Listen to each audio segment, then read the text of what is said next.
right now.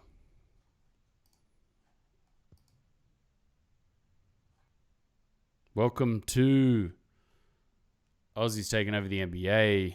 It is late on a It's very Tuesday late. night, but we're going strong. Strong. Strong boys. Strong. We're in good form because we've had a lot of late nights. We've been watching Ashes and we're watching World Cup. We've got another late one coming up too tomorrow night, 11 o'clock. Whoosh. That's a decent effort for anyone who wants to stay up and go to work the next day. But hey, it's got to be done. It's got to be Yes. done. Playing something pretty special here. Probably the easiest road to the final as well. Yeah. Just keep going. I'm just going to double check that this is playing properly. Okay, so yeah, probably the easiest road to the final. Obviously, we're playing the Czech Republic. Then we will go on to play the winner of Serbia and Argentina, which I think is finished now. Let me just check my phone as we go live. Yeah, Uh, I think we are live. So I'm pretty sure we're playing the Czech Republic tomorrow night with a chance to go up against the US in the semi. Is it the US? no, it's either going to be Serbia or Argentina, I think. Oh, that's good. As long as we play the US in the final, how good would that It, be? it is, yeah, it's US in the final because we came out of that. That's pretty good. Right now, Serbia are getting beaten by Argentina going to halftime. So, Man, Argentina are low key look pretty good, eh? It's Luis okay, Scola, an old Luis. Scola styles. But we should talk about the games that currently just happened. Dominican Republic, obviously a semi-comfortable win. I didn't think we ever looked like losing that game. What do you reckon? Nah, it's another weird one where Dominican Republic kind of did what Senegal did, is just no no mercy on the boards, just no mercy defensively, just have a crack at it.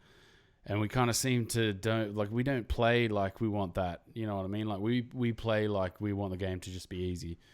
And we've got a team kind of made up of unassuming, like less hyper competitive type of dudes. Like Joe Ingles is low key competitive. Delhi's low key a pest. Paddy Mills is like in his own headspace as a competitor.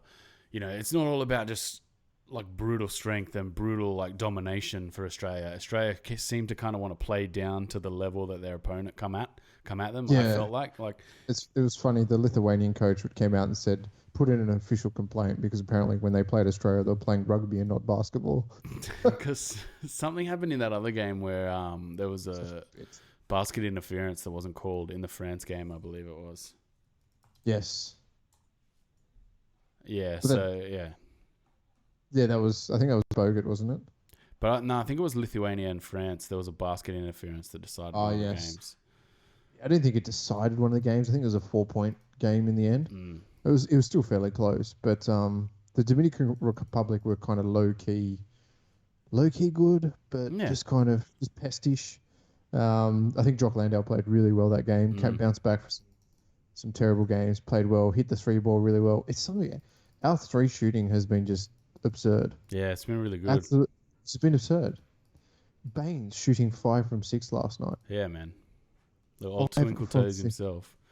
Twinkle Toes Baines is shooting 5 from 6 and hitting 20 point games with assists and rebounds. Like it's ridiculous. Um, obviously we want to talk about France a lot, but the Dominican Republic, it was a win to guarantee us a spot in the quarterfinal. Obviously, Mm. we didn't want to play the USA. That was a big important part of the run. You do not want to come against.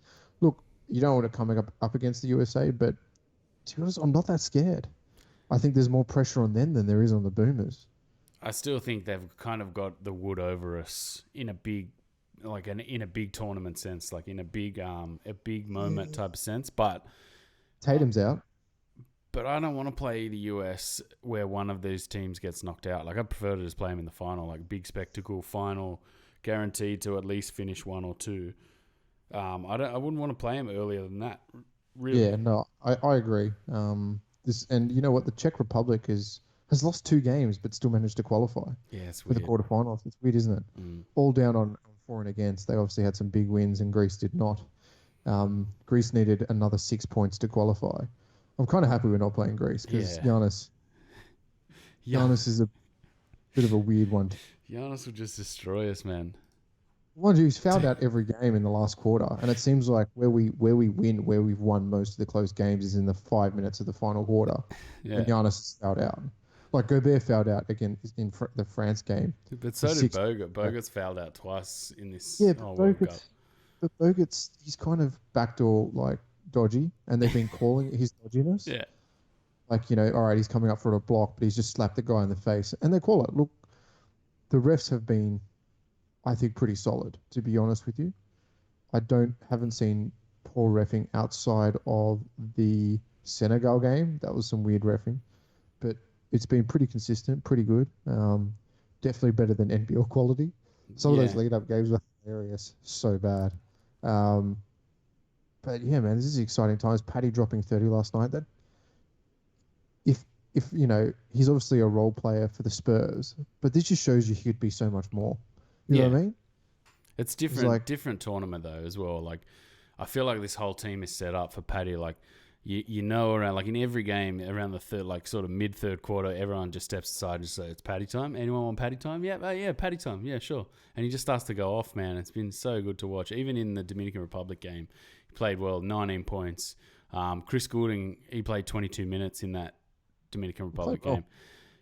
He's been low key, kind of all right. He's been good when we've needed it. Yeah. You know what I mean? Like it's like the other players haven't played as well in that game. Nick Kay was okay. He was pretty good on the boards. Bainesy didn't have the best point scoring night. Joe Ingles pretty much did nothing that game. 2 points. So we got 2.7 boards, 3 assists. So pretty. How many times did we see that for Utah last season when we were watching? Just like, Joe, you got like 2 points. What the hell? Like, and then like Joe's got 20 points, 10 boards. Like, how good's this? Like, it's crazy. Double. Yeah. How do you be so inconsistent that? But I think they're definitely ramping up to a crescendo, and it feels like they've just hit form at the right time. It seems like that I think France took a step up. Definitely the hardest game by far, but they still couldn't beat us. They still couldn't, it was close, but it always seemed like Australia was in control, which is kind of weird. I've never felt like that about Australian basketball at all. You've never felt like they're truly in control, but it just feels like this tournament, they've just been in control game after game. Obviously, Bogut fouling out against France, Dominican Republic, but we'll go to the France game because the Dominican Republic really was just, the game that we should have won, and we did win. Yeah, we did win. Well, this is where I feel like the Senegal and Dominican Republic game, we play down to their level. Like, I think it was Vargas kind of was just torching us. And then there was like Roland Roberts or something as well, was just torching us. And it's these kind of sneaky athletic guys that, if Bainesy isn't stopping a guy like that or Bogut isn't stopping a guy, then they just get away. And then our team in this tournament hasn't seemed to just go, right, let's fight fire with fire and get athletic and try and dominate.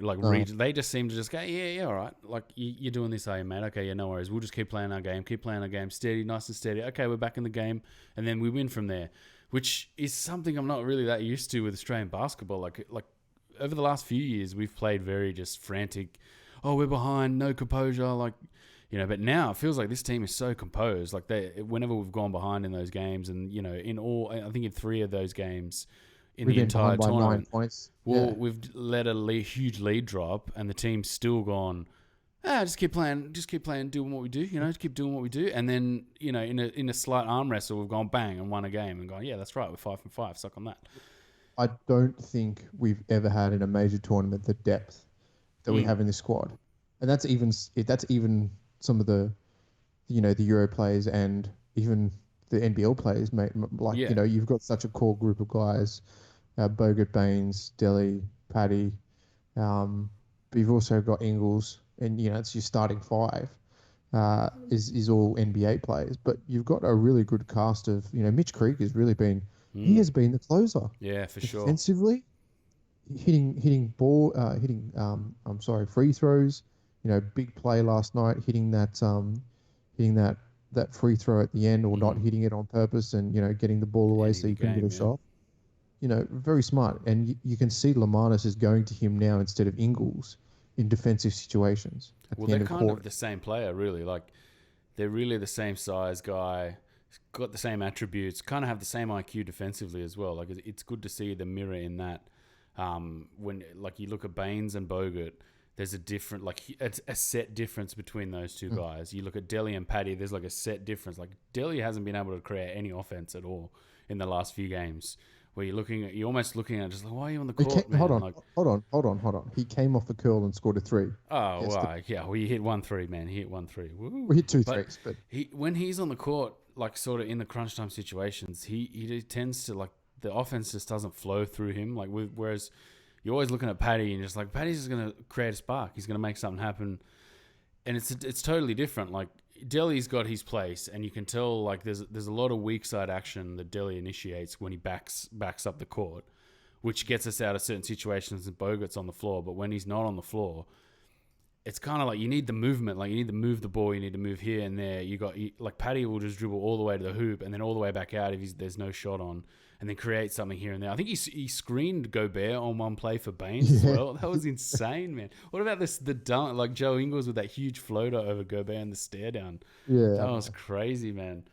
But I just feel like we've got so many weapons, and all the weapons are different, which I've said all through this tournament. It's like, it's great to have, oh, this guy creates offense this way, this guy creates offense this way, and we seem to just change it up at the right moments. Like, give credit to Lamanis. Like, at the start of the tournament, we were kind of like, oh, I don't know about Lamanis' coaching, man. But in this tournament, like, he seemed to just go, all right, we'll take the plug out of there, we'll put that plug in there, and then we get back in the game, and then we build a lead, and then we come back, and then it's a very smart defensive structure. It's let's sag back off the number 5, close the driving lanes, and just let them work in the mid range. Because how inefficient is it to work in the mid range? People want to shoot from 3. This is especially NBA players. I mean, Fournier let us up a bit yesterday.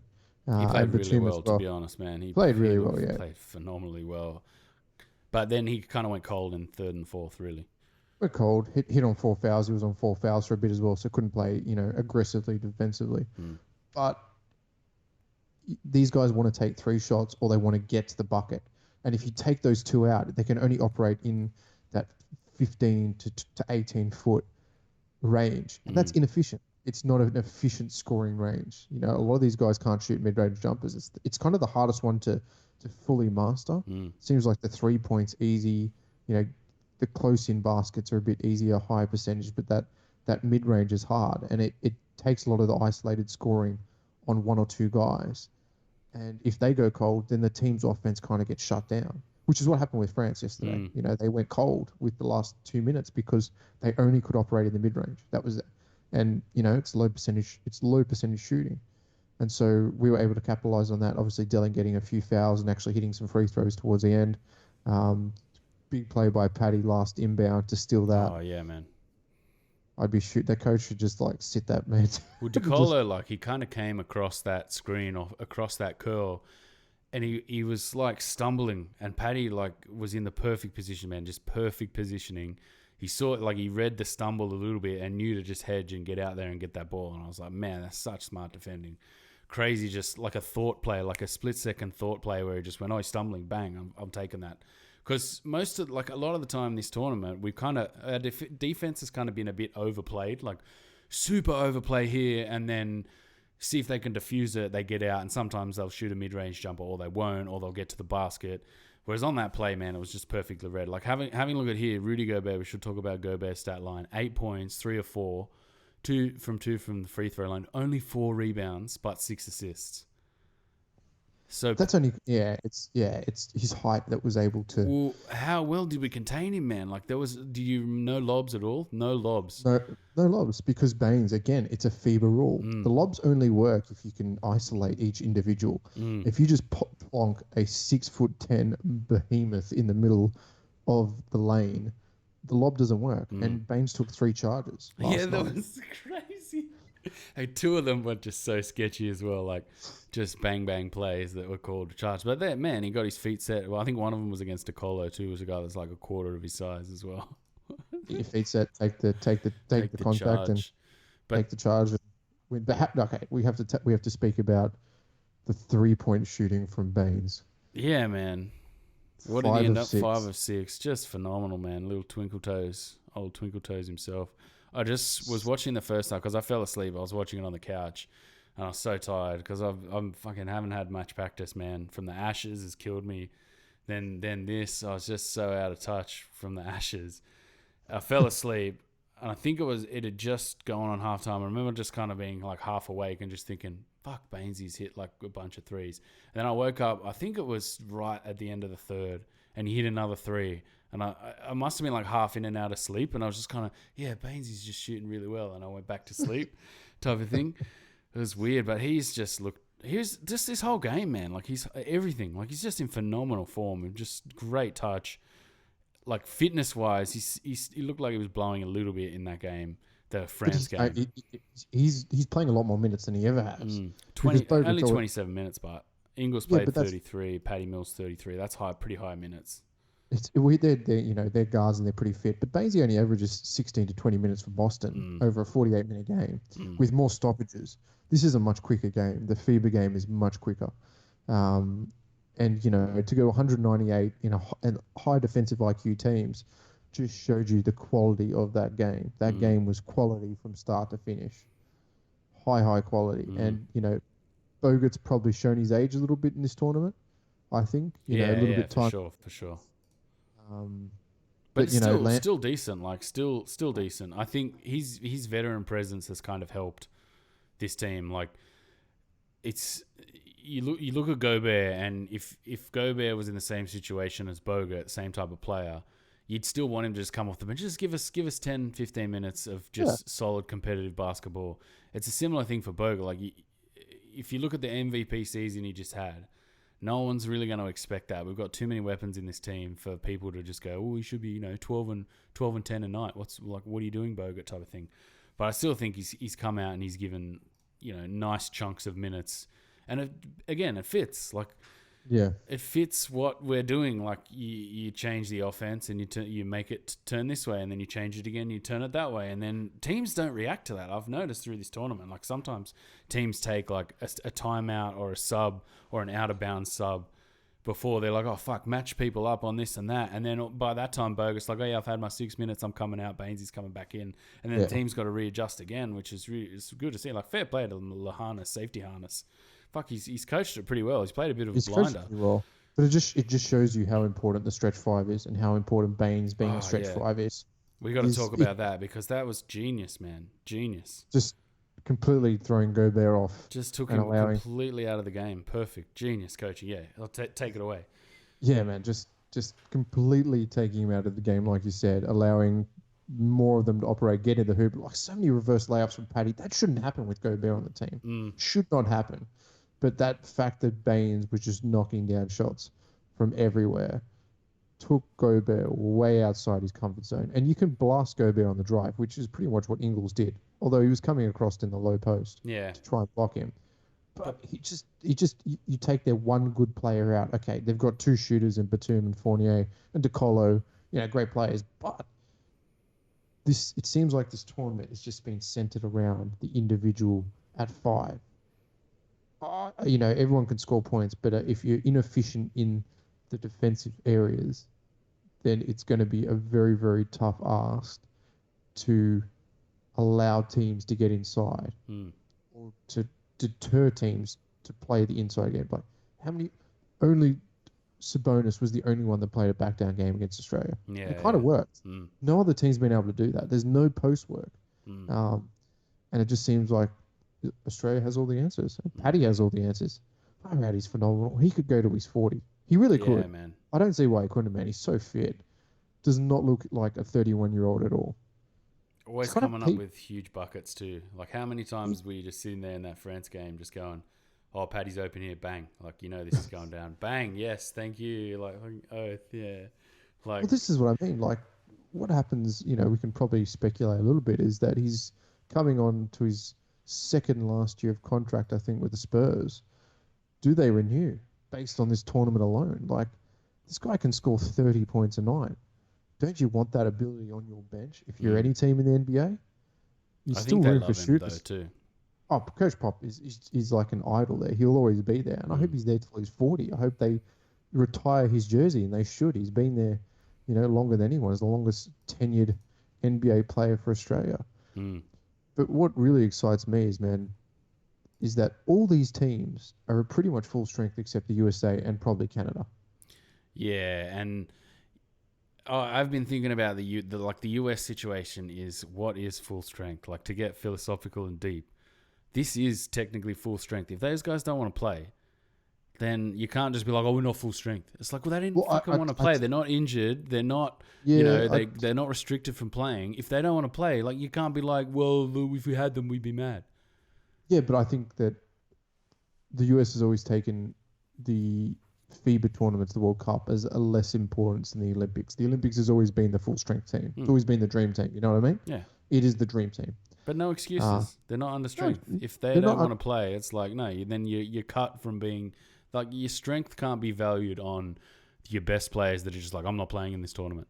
You know what I mean? Like, no, I'm just I agree. I I'm on agree. my own island here. No, you're not, because there's all stars in their team. There's Yeah. Giannis. There's Chris Middleton. Not sorry, Giannis. Did Kemba you Walker. say Chris Giannis? Middleton's I out there. was like, did he say Giannis? It's 10 o'clock at night. Shut up. They've got all stars in their team. Imagine Giannis in that USA team. Jesus yeah, that's just Christ. ridiculous. But you know what? I thought a team of Antetokounmpos would at least make the quarterfinals. Yeah, did you watch any of them play? I watched them play against the US, and It's it's just like plugging away. Giannis featuring some toddlers, man. They're not good, and they're not a good team. If he was in that Brazil team, man, he'd be awesome in that Brazil team, because Brazil got a bunch of FIBA players where he's like, oh yeah, they play FIBA and they know exactly what they're doing. Like, Barbosa is like 60 years old and he's still like junior, and Varejao, like, you're like, oh yeah, Varejao, he's like a fucking proper FIBA player, of course, he knows how to play FIBA. But this Greece team, you watch them play and you're just like, none of you guys know how to play this type of basketball. And then it's like Giannis is just this huge dude who's just trying to do everything. It's hilarious. It is. I did watch a few of the games. I think he went a bit too hard on the old foul situation as well, where you get that extra one in the NBA, but five and you're out in the FIBA tournament. But it was interesting to see. Obviously, they only lost by 6 points. They beat the Czech Republic, but they didn't beat them by enough. So, but coming back to the dream team, train of thought, is that all these FIBA teams, except Canada, are at full strength. They have their full offering of NBA, Eurobasket, all these guys, full offering. Australia doesn't. We have 2, Yeah, true. 3, maybe 4 players to plug in. And It's ridiculous. like, Brokoff's probably really the only one that I'd say was the real, like, Deep bench. Where he's sitting where Glidden's sitting now, right? yeah. So Brokoff for Gruden. So let's look at the team that's out there. Like, obviously the guys that had come out would be Sobe would come out for we were talking about him the other day. Sobe would come out for someone else. Then you'd have Thonmaker in for like a Nick Kay or something like that. Where do you put Bolden? Yeah, Bolden. Where do you put Thon in? Where do you put Simmons? Do you put him in a power forward? Simmons, Sobe would be Simmons. Sorry, yeah, keep going. What do you do? Because Delhi's a very efficient dynamo, played in the system. No one's bigger than the system. Where do you plug these guys in? Exum. Where do you plug Exum? You're missing Exum too. If they win a FIBA tournament, where do you plug these guys in? How do you tell Matthew Dellavedova he's not going to the Olympics? You can't. Well, I think Thonmaker could come in for K. Barlow could come out for Bolden. And then Glidden you could have for Simmons. Sobe you could have Dante Exum. And then Dengadell misses out. And then maybe like Chris Goulding is your guy that he could be there, or like Dengadell or someone could be there like that. I think you keep Goulding in the team. I think he's efficient enough. It's annoying that he plays for Melbourne. It is. I love him in the Aussie team, but in Melbourne, just like, get out of here, man. That is a ridiculous team. And then on a shortened rotation, who do you play? Yeah, man. It's tough. Who would you like? You'd play Simmons, Paddy. Who are the Joe Ingles at the 3, and then I play Delhi, Paddy, Ingles at 3. I play Simmons at power forward. Yeah. Play Sims at power forward, Bainesy at 5. Bogut as a 5. You play, point forward. Because if Delhi changes his shot and Simmons can run the floor, Delhi can just sit open and shoot like 6 of 10.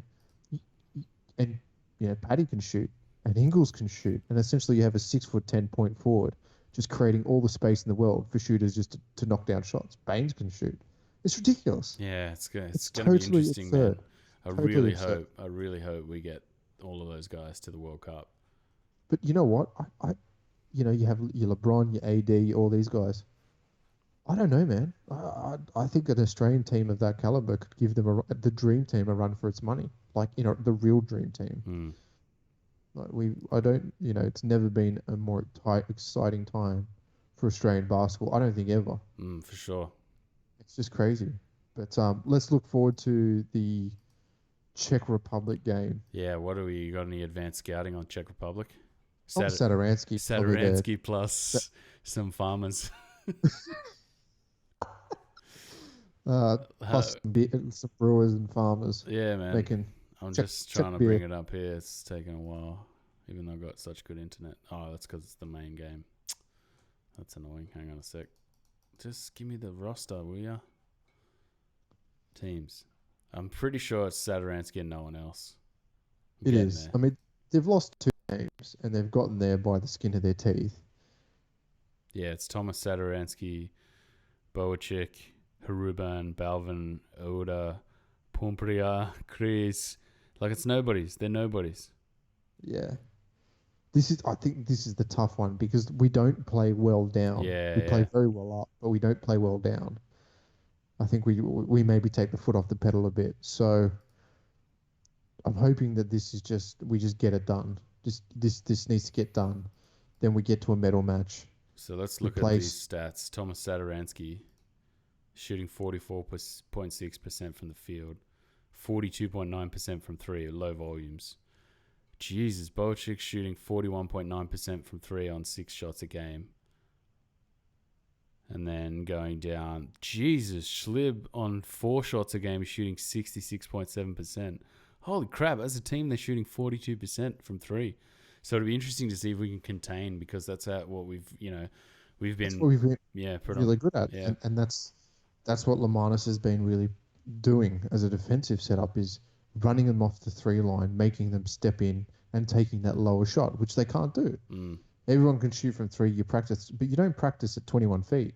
Or you don't practice at 18 feet, really. You kind of, step in and hope you hit the bucket, but you really do practice a lot from the 3 line. That's what everyone does. This is what the modern game has become, is the 3 ball. You would have never seen 42% in any World Cup before this, I bet you. Look what Australia's shooting as a team. I'm just going to look it up now. Hang on.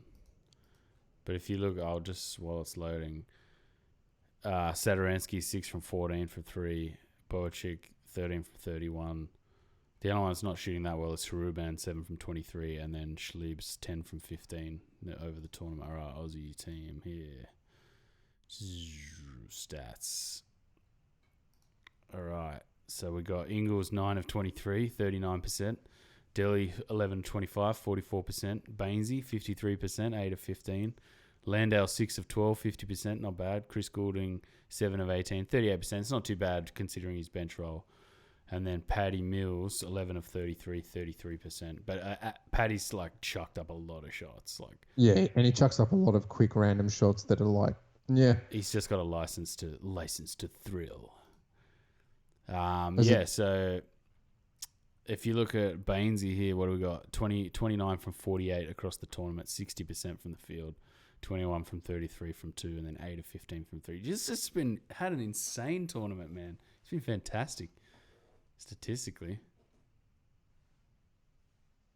It's been a very interesting tournament. So good for the Aussies. I think it is. He goes to Phoenix next year. With DeAndre Ayton. I don't know who I'm going to play. Yeah, I'm not looking forward to watching this Phoenix Suns though. But we'll see what happens. Getting injured every 3 games and then them losing by 50 points. And then Kelly Oubre.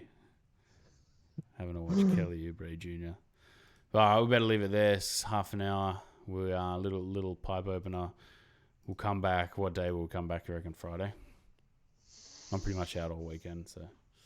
Yeah. So we got the final on Sunday, big final. But let's Touch wood, we let's make it. touch wood with let's come back for a quick wrap potentially on Thursday. Yeah, sweet. After tomorrow night's game. We'll see how we go. All right, remember to like, share, and subscribe, everyone, across the bottom. Share, subscribe. Get excited, people. Get excited. Quarterfinals against Czech Republic. Hopefully we beat them. God, that would be terrible. 5-0 and then lose the Czechs in the quarters. You're like, this is shit. Oh, and then what else? What else have we got actually NBA-wise? Because when does the NBA start? End of next month. In the next month, well, we got all our pre-season season preview stuff to go. Season previews. We're going to do some videos now, top 20 plays of last season for the Aussies. Yep. Obviously, we're going to bring best 10 plays of the week on a weekly basis for the Aussies. So we're going to try and bring some more videos for you guys, as well as doing our bi-weekly pods, just wrapping up all the Aussie action from the Aussie teams over there. Obviously, Philly being the big one with two notables. But, Dangadell's playing for Brooklyn this year. Isaac Humphries is off to the Orlando Magic, obviously playing for their G League affiliates. So there's some presence out there, and we'll definitely bring you. Willie McDeasy White playing for Houston. Yeah. He signed on a 2-way for Houston. That was just out of nowhere and strange. Did not play well in summer league at all. I didn't think he was average. Yeah, that's mate. Jock Landau, who shot like 45% from three in summer league, can't get a gig. Dude, how I was thinking about it the other day. The experience that he had playing in that FIBA, right? What a smart move!